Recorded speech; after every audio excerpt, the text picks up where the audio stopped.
and speak right into the microphone. Good afternoon. First they came for the communists, and I didn't speak out because I wasn't a communist. Then they came for the trade unionists, and I didn't speak out because I was not a trade unionist.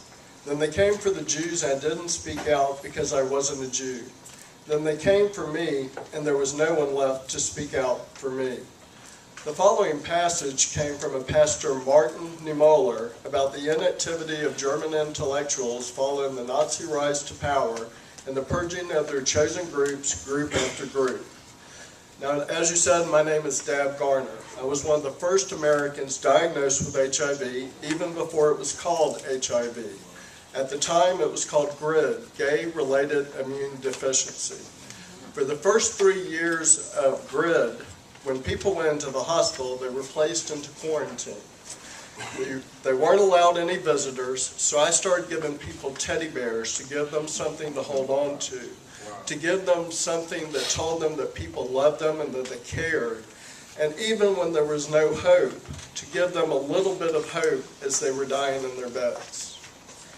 Until 1996, when the protease inhibitors first came out and were available to people with HIV, our community really had no true hope. We marched in the streets, we held rallies at state capitals and on DC, we chained ourselves to buildings, and we spoke out to get Ryan White funding approved in the late 80s.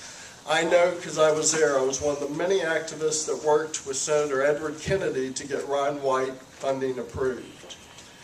Now that we are talking about limiting access for people with HIV and AIDS to life-saving medications, I am horrified, I am outraged, and I'm also one of the people that will lose their benefits if we lower Ryan White eligibility to 200%.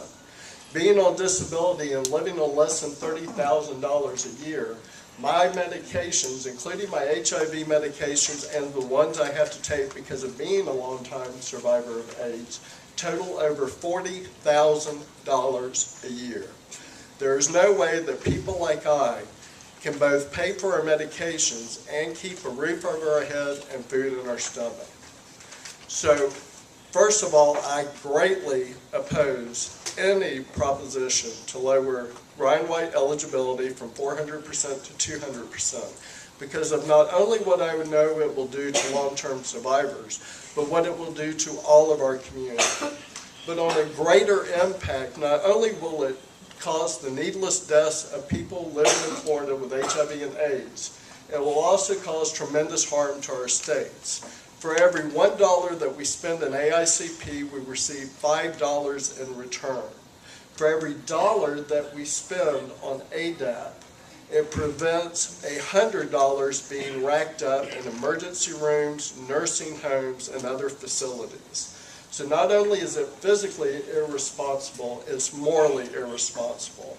And it's time for us as a community to stand up, demand what we need to keep ourselves alive, and to be there for each other once again.